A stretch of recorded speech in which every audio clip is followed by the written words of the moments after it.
Pai de Jesus, igreja do Senhor. Amém. Amém. Glória a Deus. Queridos, estamos chegando na nossa viagem missionária a São João. Quem aqui já está inscrito? Levanta a mão aí. Olha, tem pouca gente. Tem pouca gente.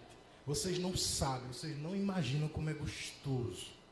E mais, que nessa época agora, quem pode ir de carro, gente, tem uma coisa mais linda do mundo, que é o Natal Luz de Garanhuns. Todo ano eu vou, aproveito que vou para São João, já levo a família, pego uma pousadazinha, um hotel ali em Garanhuns e fico por ali, que é pertinho, é 15 minutinhos, 20 minutinhos de São João, e vale a pena. Quando eu estou com tempo, ainda estico um pouquinho mais a corda, e nós vamos lá para o Sundown Park, acho que é esse o nome, fica lá em Saloá. É um parque aquático muito, mas muito melhor que o Veneza. E muito mais barato também. Então fica a dica para vocês que não conhecem o Sundown Park, para vocês que não conhecem Garanhuns, o Natal Luz de Garanhuns, para vocês que não conhecem São João, a nossa filhinha, né, fica a dica, né, conheçam, vale a pena. Se não puder ir agora, arruma um jeitinho de ir depois, mas não deixem de conhecer. E quem puder ir conosco, vai poder ter uma experiência fora do normal, sobrenatural. Todas as nossas viagens missionárias, nós vemos com os nossos olhos os milagres de Deus. Na última viagem que nós fizemos lá, o pastor Antônio, né, que é o pastor local, ele chegou para mim e disse: Fábio, eu nunca vi isso. Em mais de 20 anos de ministério, nas missões, em tudo quanto é canto, em cidades, eu nunca vi um negócio desse. De uma pessoa chegar urrando, gritando, dizendo: eu quero esse Jesus. Uma coisa tremenda, formidável, fabulosa. Foi esse trabalho que foi feito da última vez, e nós estamos indo na sexta-feira à noite. Ainda tem algumas vagas, e no sábado a gente passa o dia todo lá e volta no domingo. Algumas pessoas mais idosas preferem uma pousada, um hotel, lá tem algumas opções. E nós que somos jovens, né, a gente dorme no colchonete, na escola local, os homens de um lado, as mulheres de outro. Gente, é tremendo. Acorda cedinho, toma aquele café da manhã, debaixo de louvores, de oração. Eu duvido as mazelas espirituais ficarem, não fica uma. Tem a limpeza total. Tá? A gente fica cheio da presença de Deus. Então fica a dica aí para a igreja, tá? Está conosco na próxima sexta-feira, dia 14, e o sábado, dia 15, o dia todo, lá em São João à noite, a gente está voltando. Outra coisa muito boa, como foi dito aqui, nós somos uma família para pertencer.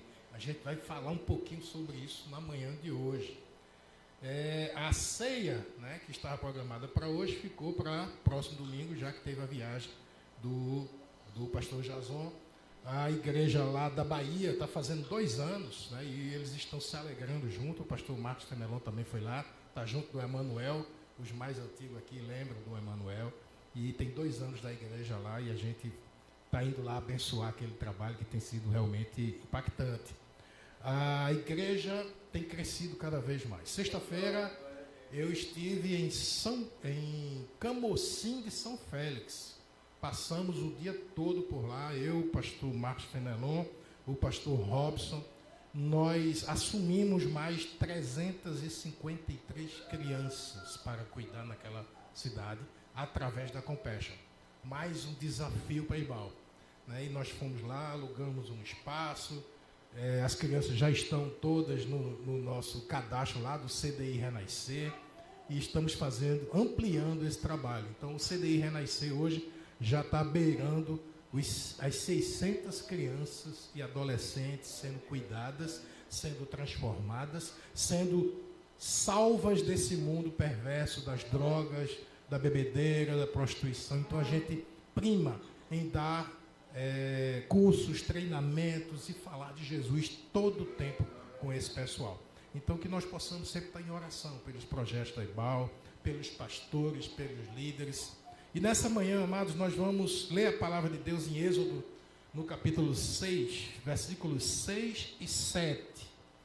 Eu estou aqui na nova Almeida atualizada. E nós vamos falar sobre o cálice da nova aliança. Êxodo capítulo 6, versículos 6 e 7.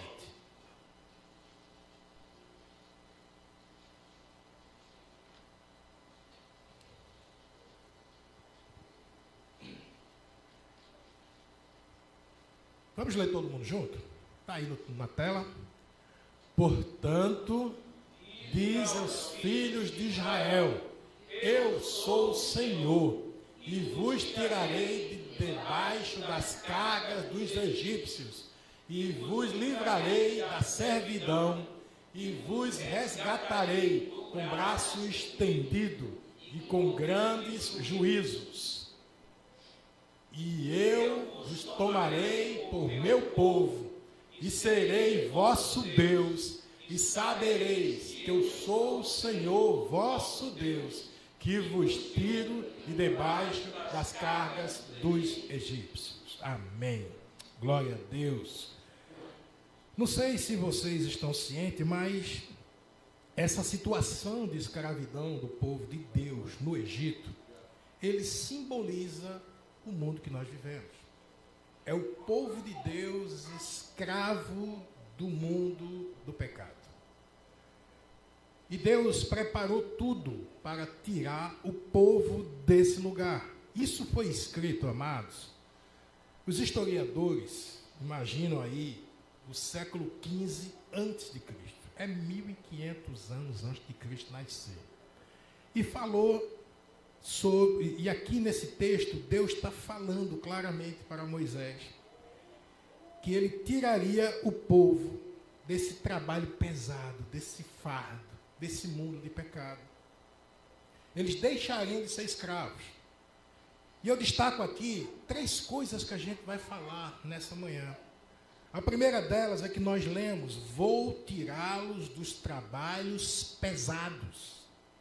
A segunda: vou resgatar vocês com o braço estendido.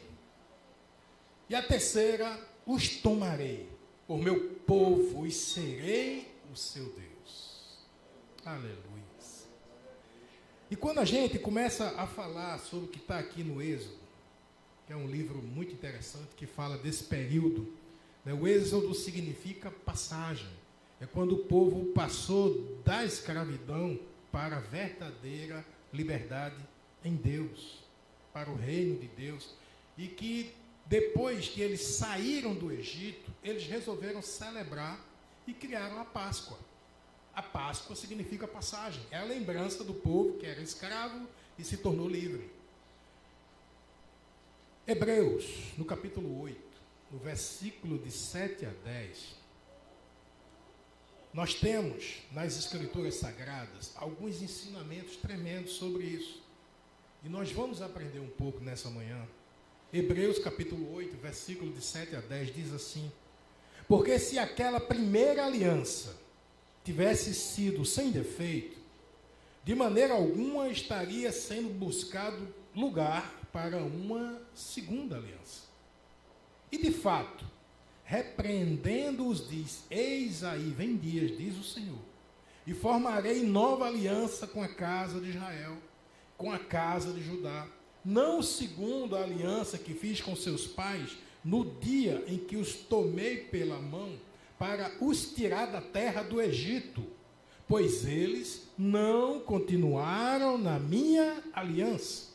E eu não dei atenção a eles, diz o Senhor, porque esta é a aliança que farei com a casa de Israel. Depois daqueles dias, diz o Senhor, imprimirei as minhas leis na mente deles e as inscreverei sobre o seu coração. E eu serei o seu Deus, e eles serão meu povo. Acabamos de ler isso, lá em Êxodo, não foi? Hebreus, no Novo Testamento, está trazendo a nossa memória. Por quê? Porque Deus tentou, durante toda a história da humanidade, fazer uma aliança com o homem. Fazer um pacto com o homem. E essas alianças foram todas quebradas. O homem não conseguiu cumprir com aquilo que ele prometia a Deus. E aí vinham as dificuldades. E Deus vinha fazer uma nova aliança. E começou lá com Adão, e veio Noé, e veio Abraão, e veio Moisés, e veio Davi, e Salomão, e tantos outros, e não conseguiram manter essa aliança. E aí Deus diz que haverá uma nova aliança. Eu formarei uma nova aliança para tirá-los dessa terra do Egito, desse mundo do pecado. E Deus diz mais, que essa aliança, Ele vai inscrever sobre o coração. Vai colocar as leis, os mandamentos de Deus na mente. Ou seja, vai fazer parte do nosso ser. A nossa mente, o nosso coração em Deus. A vontade de Deus, aos mandamentos de Deus. E por isso que nós começamos a ler. E a primeira coisa que nós lemos em Êxodo, eu vou tirá-los dos trabalhos pesados. Eu vou tirá-los dos trabalhos pesados. E aí a gente lê em Lucas, capítulo 22, a partir do versículo 15 a 17. Lucas 22, de 15 a 17, Jesus está explicando isso aos seus discípulos. Ele está abrindo a mente deles para eles entenderem a importância dessa nova aliança em Cristo Jesus. E diz assim, Lucas 22, de 15 a 17. Então Jesus lhes disse, tenham desejado ansiosamente comer esta Páscoa com vocês antes do meu sofrimento. Pois eu lhes digo que nunca mais a comerei, até que ela se cumpra no reino de Deus. E pegando um cálice, depois de ter dado graças, disse, peguem e repartam entre vocês. Amados, aqui a gente percebe o primeiro cálice da aliança de Cristo Jesus para conosco. O primeiro cálice que é tirar a gente desse mundo de pecado. É tirar o povo do Egito, das coisas do Egito, dos manjares do Egito, das coisas desse mundo, do pecado que nos rodeia. E Jesus está se reunindo ali na mesa com os seus discípulos. E ele pega um cálice e reparte entre os seus discípulos. Sabe o que diz lá em Mateus 11, 28 a 30? Jesus diz que nesse mundo pesado, de tanta dificuldade, ele diz, venham a mim, todos vocês que estão cansados e sobrecarregados, e eu vos aliviarei. Tomem sobre vocês o meu jugo e aprendam de mim, porque sou manso e humilde de coração, e vocês acharão descanso para a sua alma, porque o meu jugo é suave e o meu fardo é leve. Ele veio para isso, ele veio para tirar esse fardo da nossa vida. A depressão, o estresse, a ansiedade, as dores, o luto. Ele veio para cuidar dessas coisas que afligem a nossa vida. O que a gente precisa? Conhecer Jesus. Se aproximar dele. Entender como é que ele faz isso. E quando a gente se aproxima mais, a gente sente essa fome de Deus, essa sede da presença dele. O segundo ponto que nós lemos, depois que ele tira a gente dessa carga de pecados, ele diz, eu vou resgatar vocês com braço estendido. Lemos lá em Êxodo. Vou resgatar vocês com braço estendido. Aí a gente vai para o segundo cálice. Está lá em Lucas, capítulo 22, versículo 20. Lucas, no capítulo 22, versículo 20, Jesus escancara tudo que está sendo escrito em todas as escrituras. Ele diz assim, do mesmo modo, depois da ceia, ele pegou o cálice, dizendo, este é o cálice da nova aliança no meu sangue, derramado por vocês. O cálice da segunda aliança, da nova aliança em Cristo Jesus. E esse cálice que está sendo propagado em todas as Escrituras, ele é profetizado em Ezequiel. Ezequiel, no capítulo 16, versículo 60, diz assim: mas eu me lembrarei da aliança que fiz com você nos dias da sua mocidade, e com você estabelecerei uma aliança eterna. O versículo 62, desse mesmo texto de Ezequiel 16, diz assim: estabelecerei a minha aliança com você, e você saberá que eu sou o Senhor. Aleluia. Aleluia. Quem aqui já fez uma aliança com Jesus? Glória a Deus, glória a Deus. Se porventura alguém não fez ainda uma aliança com Jesus, corra, faça.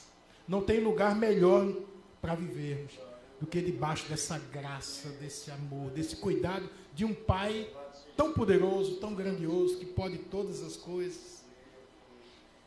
Um versículo antes, em Ezequiel 36, no versículo de 26 a 28, o profeta diz assim: veja o que Deus vai fazendo em nós.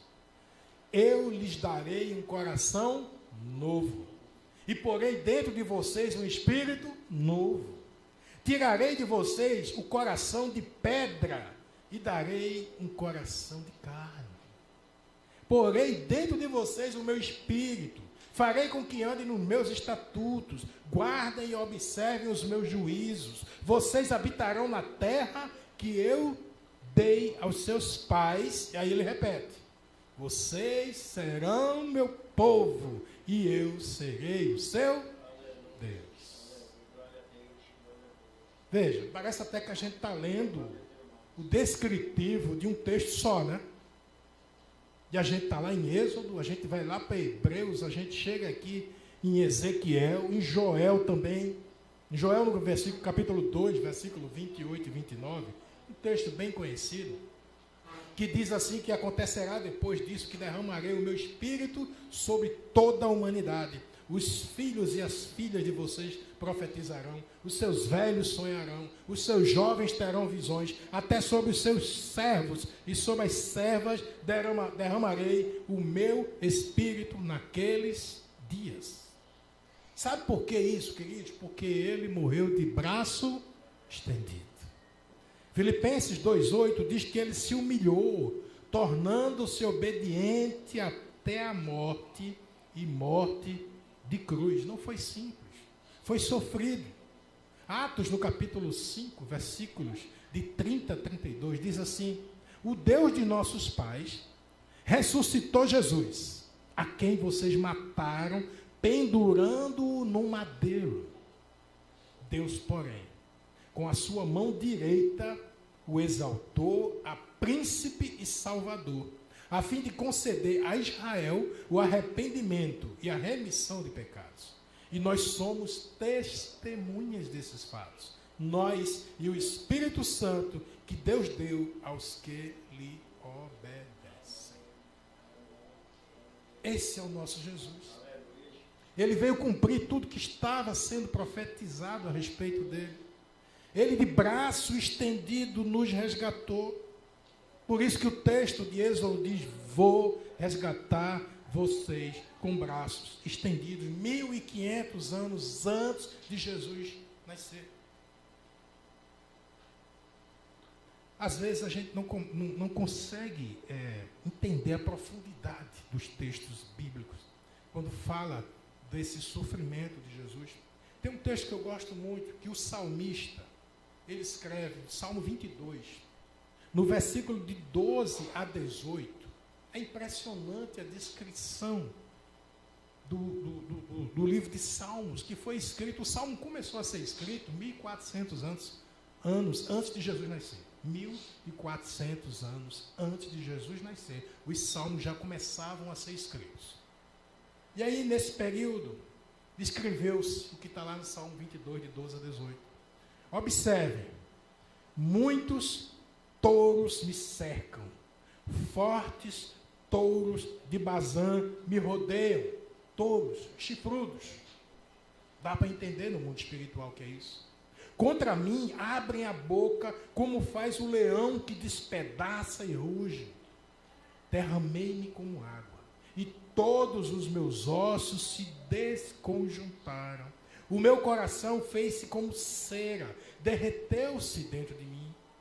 Secou-se o meu vigor como um caco de barro, e a língua se me apega ao céu da boca, assim me deitas no pó da morte. Cães me cercam, um bando de malfeitores me rodeia, traspassaram-me as mãos e os pés. Eu posso contar todos os meus ossos. Os meus inimigos estão olhando para mim, me encarando, repartem entre si as minhas roupas e sobre a minha túnica lançam sorte. Percebam a profundidade? Está um descritivo exatamente daquele momento da cruz do Calvário de Cristo, que de braços estendidos estava ali para nos resgatar do fardo do pecado, nos tirar do Egito, nos tirar desse mundo pesado, difícil. Esse é o Jesus que se doou por nós. E por isso, amados, que a gente chega num culto como esse para adorá-lo, para dar o nosso melhor por ele. Por isso que não tem momento especial no culto, mais especial ou menos especial, como o Daniel estava falando aqui. É uma adoração por completo que nós temos que dar a ele. E a adoração vai com nossos dízimos, nossas ofertas, com o nosso louvor. Vai com a sede de Deus de ouvir a palavra dele. Com a vontade de, puxa, o que é que eu posso melhorar? O que é que eu posso fazer mais? Como é que eu saio das quatro paredes e vou alcançar pessoas que estão distantes? Como é que eu vou chamar visitantes para a igreja para que eles ouçam desse Jesus? Colossenses, no capítulo 2, 15. Capítulo 2, versículo 15, diz assim: e despojando os principados e as potestades, publicamente os expôs ao desprezo, triunfando sobre eles na cruz. Triunfando sobre eles na cruz. Mas não foi fácil não, queridos. Teve um momento lá em Mateus 26, 39, que Jesus orou a Deus: Pai, se possível, passe de mim este cálice. Contudo, não seja como eu quero, e sim como tu queres. Não foi fácil. Mas ele nos livrou da lei do pecado. Ele nos livrou da morte, da condenação. E aí Jesus, ele cumpriu o que havia predito lá em Êxodo, né? Que nós lemos. Vamos relembrar o que a gente leu em Êxodo capítulo 6, versículos 6 e 7. Nós lemos que, portanto, diga aos filhos de Israel: eu sou o Senhor. Eu vou tirá-la dos trabalhos pesados. Foi a primeira coisa que nós falamos. Vou livrá-los da escravidão. Vou resgatar vocês com o braço estendido, com grandes manifestações de juízo. Esse foi o segundo item. Vou resgatar vocês com braços estendidos. Jesus tomou o cálice antes daquele momento da Páscoa, da ceia, e repartiu entre os discípulos. Terminaram, ele fez o segundo cálice. E igualmente deu aos seus discípulos. Mas falta esse terceiro, que é o versículo 7, que diz: eu os tomarei por meu povo e serei o seu Deus, e vocês saberão que eu sou o Senhor, seu Deus, que os tiro dos trabalhos pesados do Egito. Sabe onde é que está esse terceiro cálice? Está lá em João, capítulo 19, nos versículos de 28 a 30. E é tremenda essa mensagem, a mensagem da cruz de Cristo. Por isso que eu gosto tanto da cruz, porque ela fala fortemente ao meu coração. Foi através dela que eu pude ser resgatado desse mundo de pecado, que eu pude tirar as escamas dos olhos e ver uma nova realidade, uma nova esperança. João, no capítulo 19, versículo 28 a 30, diz assim: depois, vendo Jesus que tudo já estava consumado, para que se cumprisse a escritura, disse: eu tenho sede. estava ali um vaso cheio de vinagre. Embeberam de vinagre uma esponja e, fixando-a num caniço de sopro, aproximaram a esponja da boca de Jesus. Quando Jesus tomou o vinagre, disse: está consumado. Inclinando a cabeça, entregou o Espírito. Amados, o que é o vinagre? O vinagre nada mais é do que o vinho azedo. A substância básica do vinagre. E aqui nós temos o terceiro cálice de Jesus, quando ele diz: está consumado. O que João Batista dizia? Eis o Cordeiro de Deus que tira o pecado do mundo. E assim Jesus derramou sobre nós do seu sangue. Efésios, no capítulo 1, versículos 7 e 8. Paulo diz assim: nele temos a redenção pelo seu sangue, a remissão dos pecados, segundo a riqueza da sua graça, que Deus derramou abundantemente sobre nós em toda a sabedoria e entendimento. E Jesus falou tudo isso para os discípulos, estando com eles à mesa. Sabe por quê? Porque a mesa é o lugar da família. Quando a gente faz aqui aquele memorial da ceia, amados, é um momento família. Quando Jesus parte o pão, quando ele distribui o vinho, é esse momento família. Por isso que a gente tem como slogan: somos uma família para pertencer. Nós precisamos ser família. Vocês lembram lá de Mefibosete? Mefibosete era o filho de Jonatas. Jonatas foi morto. E a mulher, a criada que cuidava dele, nas pressas para fugir, para que ele também não fosse morto, terminou caindo e ele machucou as pernas e ficou sem poder andar. E Mefibosete foi afastado para uma cidade. Até que Davi lembra: será que não tem ninguém da casa de Saul? E aí lembraram de Mefibosete. E Davi manda chamar Mefibosete. E em 2 Samuel 9, versículo 7, diz assim: então Davi lhe disse: não tenha medo, porque serei bondoso com você por causa de Jonatas, seu pai.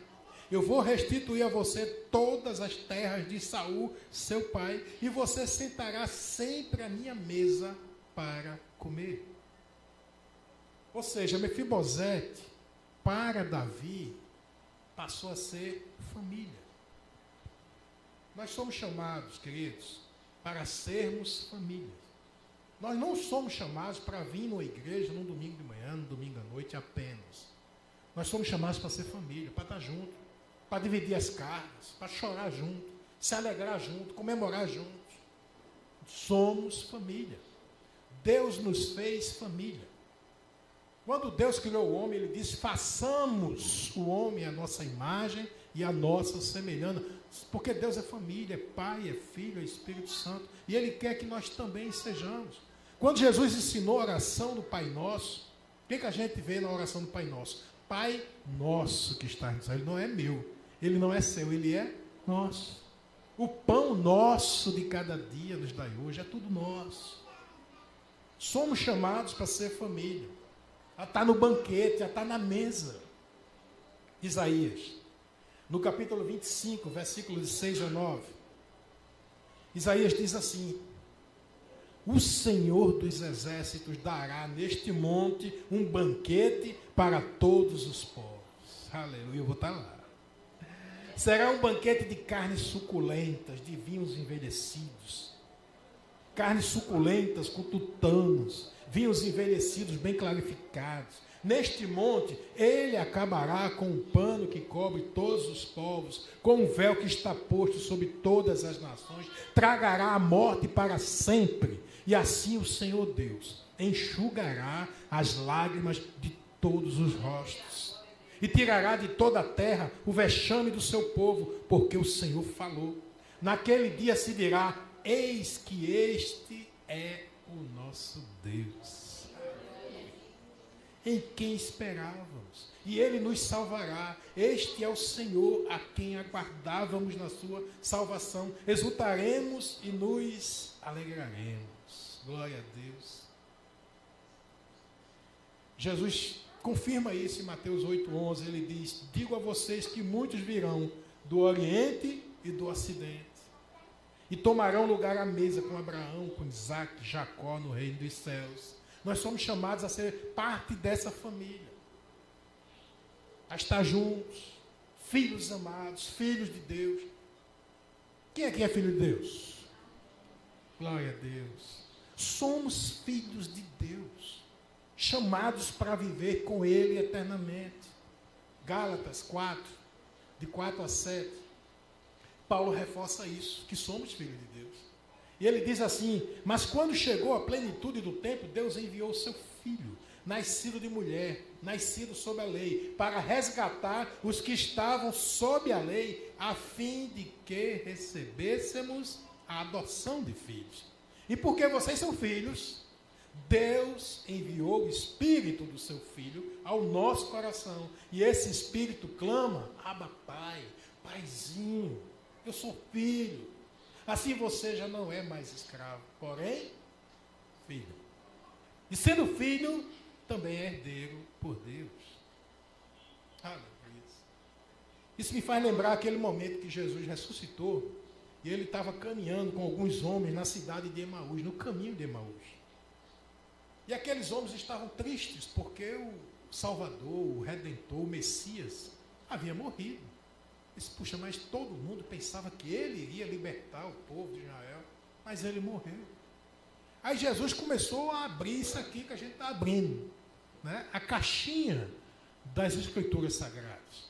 E mostrar: olha, não estava escrito que o Messias haveria de padecer e ao terceiro dia ressuscitar?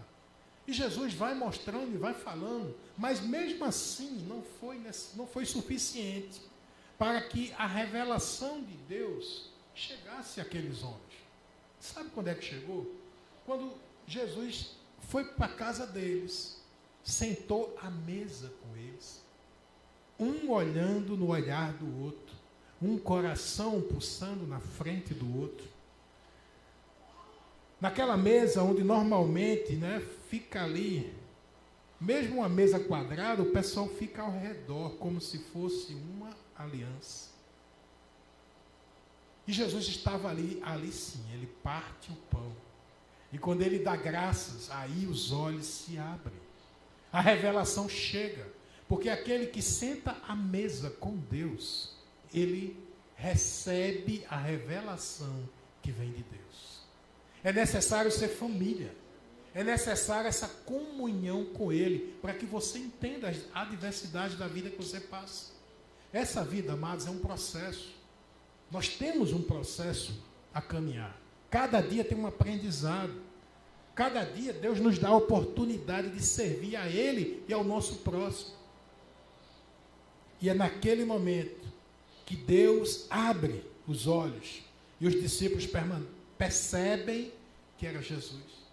Percebem que Jesus de fato ressuscitou. Jesus diz: eu sou o pão vivo que desceu do céu.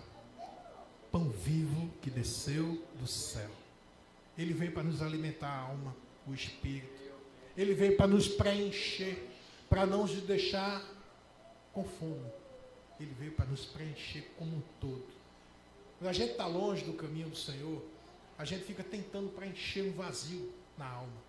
E aí vem a bebedeira, aí vem as drogas, aí vem as farras, aí vem um monte de coisa onde tenta preencher esse espaço. Mas esse espaço é do tamanho de Deus, só Ele preenche. Mas quando eu chego perto de Jesus, quando eu entrego os meus anseios, a minha vida a Ele, Ele arranca o fardo do pecado. Ele, de braços estendidos, abraça e diz: filho meu, vem. E aí a gente senta à mesa com Ele.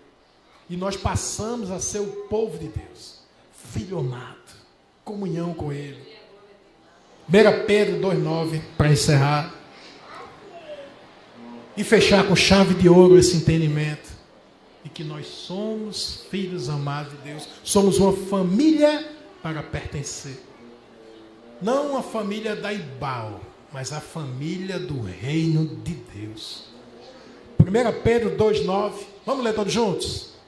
Mas vós sois geração eleita, sacerdócio real, nação santa, o povo adquirido, para que anuncieis as virtudes daqueles que vos chamou das trevas para a sua maravilhosa luz.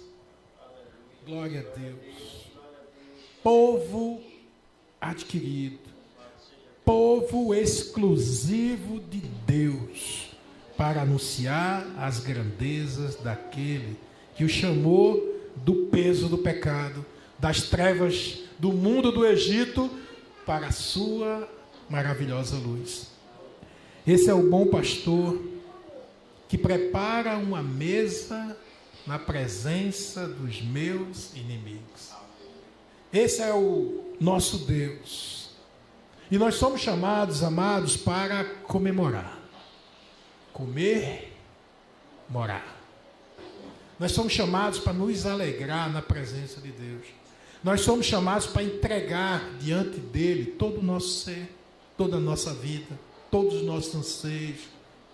As dificuldades vêm no mundo, tereis aflições, mas tem de bom ânimo. Eu venci o mundo, eu já venci tudo isso, diz Jesus para nós. Não olhe para o gigante que se aparece na sua frente, olhe para o Deus que você tem. Se Davi fosse olhar para o leão que ele enfrentou no meio do matagal ali onde ele estava, ele e as ovelhinhas, chega um leão. Mas Davi não olhou para o leão, ele olhou para o Deus que ele tinha. E ele viu que ele tinha um poder tremendo vindo de Deus, e ele venceu o leão, o rei da selva. E não bastou isso, veio um urso muito, muito maior que ele. Assim como ele venceu o leão, ele venceu o urso. Então quando veio o gigante, ele sabia, a força não vem em mim, não é de mim, a força vem dele. Então esse gigante não é nada, não é nada. E ele derrubou o gigante. Nós somos chamados a ter essa visão espiritual, de entender o Deus que nós servimos, de entender o nosso lugar em tudo isso que foi escrito. Eu sou filho amado de Deus. Diga aí comigo, eu sou filho amado de Deus. Aleluia. Aleluia. Não tem gigante maior que o nosso Deus. Ele é maior que qualquer dificuldade. Ele é maior que qualquer dificuldade. E nesse momento eu queria que você ficasse de pé. Eu queria que você colocasse diante de Deus qual é o gigante que você tem enfrentado.